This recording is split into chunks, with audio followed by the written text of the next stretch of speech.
अस्सलाम वालेकुम, WhatsApp YouTube family, या अली मदद। कैसे हो आप सब लोग। अभी मैंने प्री वर्कआउट अपना पी लिया है और अभी मैं बैक का वर्कआउट करने वाला हूँ। टाइटल में पढ़ ही लिया होगा, बड़े समझदार हो आप लोग। बट आज एक चीज़ है, ट्रेनिंग टिल फेलियर। इस चीज़ को बहुत लोग रगड़ा लगाते हैं। प्रो लोग अपनी हर वीडियोज़ में इसका रगड़ा लगा रहे हैं, बट एक कॉमन पर्सन पूछता है यार ये करना कैसे है, क्या मतलब है इसमें, हमें रैप ज़्यादा लगाने हैं, हमें वेट ज़्यादा लगाना है, कहाँ यूज़ करना है, कहाँ नहीं करना, ये होता क्या है, क्या भला है ये। जिसको भी देखो कह रहा है बहुत ज़बरदस्त चीज़ है, बहुत ज़बरदस्त, लेकिन है क्या और किस तरह से इसको इम्प्लीमेंट करना है, आज के वर्कआउट में हम ये चीज़ सीखेंगे। एंड बाकी यार चलो यार और बकवास some day someone closer to me, उसने मुझे कहा कि यार मैं ना हर सेट पे फेलियर जाता हूँ। But how funny is it कि अगर आप एक सेट पे फेलियर जा रहे हो तो अगला आपसे लग ही नहीं सकता।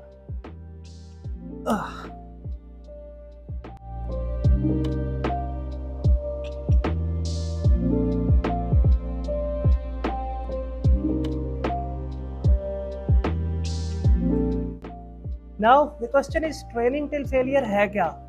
नाम से ही जाहिर है कि मसल को फेलियर तक ट्रेन करना। कभी कभी हम हाई रेप्स के जरिए उसे फेल करते हैं और कभी कभी हम high weight but low reps के साथ उसको फेल करते हैं। तो दोनों कंडीशनों में मसल फटीग होता है, मसल फेलियर तक जाता है।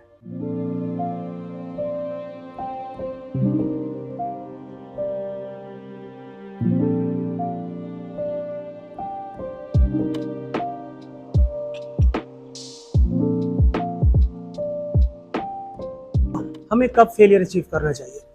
लेट्स सपोज आप 3 से 4 सेट ले, तो मैं पर्सनली अपनी एग्जांपल देता हूँ। मैं 4 सेट्स लेता हूँ हर एक्सरसाइज की, चाहे वो कंपाउंड हो या आइसोलेशन। एंड उसके अंदर मेरा पहला या दूसरा सेट, पहले सेट में consider as a warm up के मेरे एनर्जी लेवल्स के हिसाब से कितने वेट मुझे लगाना चाहिए, कितने रेप्स लगाने चाहिए टू फेलियर, वो आइडेंटिफाई हो जाता है। सेकेंड सेट मैं अपना फेलियर तक नहीं जाता बट फेलियर से करीब करीब जाता। थर्ड और फोर्थ सेट पूरी कोशिश होती है कि मैं फेलियर तक जाऊं, चाहे अपना वेट मैक्सिमम जितना मैं पुट ऑन कर सकता हूं उसके हिसाब से, चाहे मुझे 12 रेप्स लगे, 13 लगे, 14 लगे। थर्ड सेट में मैं अचीव करने की कोशिश करता हूं। देन थर्ड सेट में जो कमी बच जाती है, देन फोर्थ सेट में खुद को पुश करके उसको कंप्लीट कर लेता हूं। कैसे? लेट्स सपोज मैंने 100 केजी लगाए पहले सेट में, मुझे पता लग गया कि 100 केजी पे 10 रेप्स मेरे से आसानी से लग रहे हैं। सो नाउ सेकंड सेट में मैं क्या करूंगा, मैं 110 केजी से ट्राई करूंगा अगेन 10 रेप्स। नाउ मुझे पता चल जाएगा कि 110 केजी मेरा फेलियर वेट है या नहीं।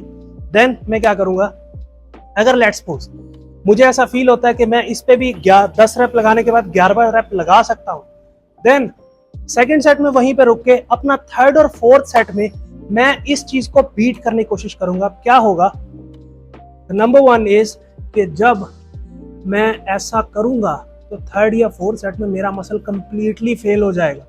जो उसमें बची कुछ एनर्जी है सारी अज्यूम कर देगा और उसके बाद क्या होगा, मेरी बॉडी के अंदर बहुत ज़्यादा लैक्टिक एसिड प्रोड्यूस होगा और मेरा मसल और रेप्स लगाने के काबिल ही नहीं रहेगा।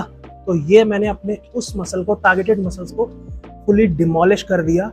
So this is how you train till failure.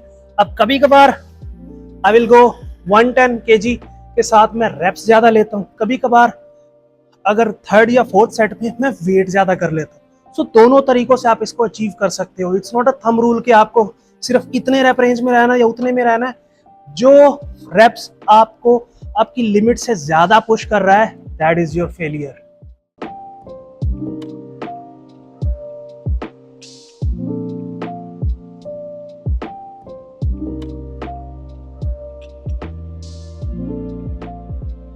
जब भी आप खुद को फेलियर या बियॉन्ड द फेलियर जाके ट्रेन करते हो, देन आपके मसल ओवर फटीग होने की वजह से यहाँ वहाँ पे ब्लड फ्लो बहुत तेज होता है, जिसकी वजह से आपको पंप भी फील होता है। उसके साथ साथ आपकी बॉडी के अंदर, आपके टारगेटेड मसल के अंदर लैक्टिक एसिड ज़्यादा प्रोड्यूस होता है एंड मसल्स के अंदर माइक्रो टीयर्स होते हैं, यानी छोटे छोटे खला बनते हैं। देन उन खला को भरने के लिए बॉडी को न्यू सेल्स ग्रो करने पड़ते हैं, न्यू सेल्स डेवलप करने पड़ते हैं, जिससे आपकी वो ग्रोथ होती है, आपका साइज मिलता है।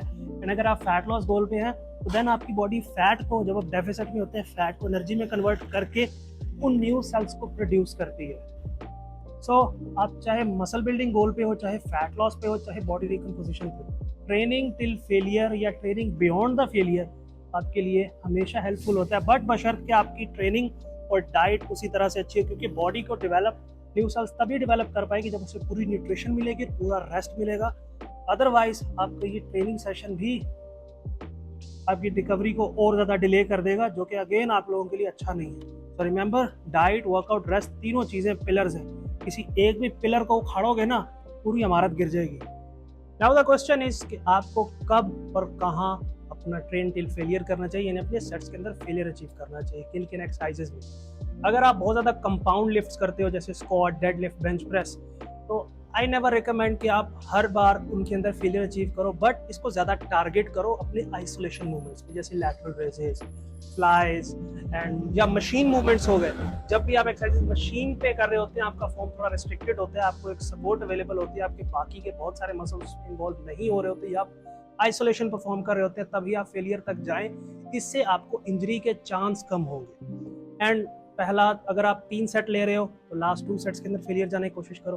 अगर आप 4 सेट्स ले रहे हो तो 3 सेट्स के अंदर, और अगर आप बिगिनर हो तो एटलीस्ट 3 से 4 सेट्स जरूर लो, क्योंकि इट्स नॉट ईजी कि आप 1 या 2 सेट में खुद को फेलियर तक ले जाओ, क्योंकि हमारी body beyond the failure push ही नहीं कर पाती जब हम बिगिनर होते हैं, ज़्यादा लैक्टिक एसिड प्रोड्यूस होने की वजह से, बॉडी पे ज़्यादा स्ट्रेस होने की वजह से। सो रिमेंबर दैट कि आप इसे हमेशा ट्राई करो कि ज़्यादा आइसोलेशन मूवमेंट्स में इनकॉर्पोरेट करो, उससे ये आपको ज़्यादा बेनिफिट देगा without any injury.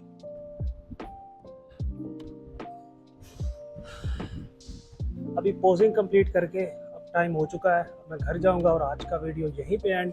Make sure अगर आप नेक्स्ट किसी भी टॉपिक पे वीडियो चाहते हैं, किसी भी टॉपिक पे आपको कंफ्यूजन है, तो नीचे कमेंट ज़रूर लिखिएगा, देन नेक्स्ट वीडियो मैं उसी चीज़ पे बनाऊंगा। एंड अपने हर व्लॉग के अंदर, अपने हर आने वाले चीज़ों के अंदर जो जो आप लोगों के इश्यूज़ हैं या जो जो आप लोगों को कन्फ्यूजन्स हैं, उनको मेंशन करें, मैं सबको मेंशन करता रहूँगा इंशाल्लाह ताला, सब चीज़ें कवर करूँगा।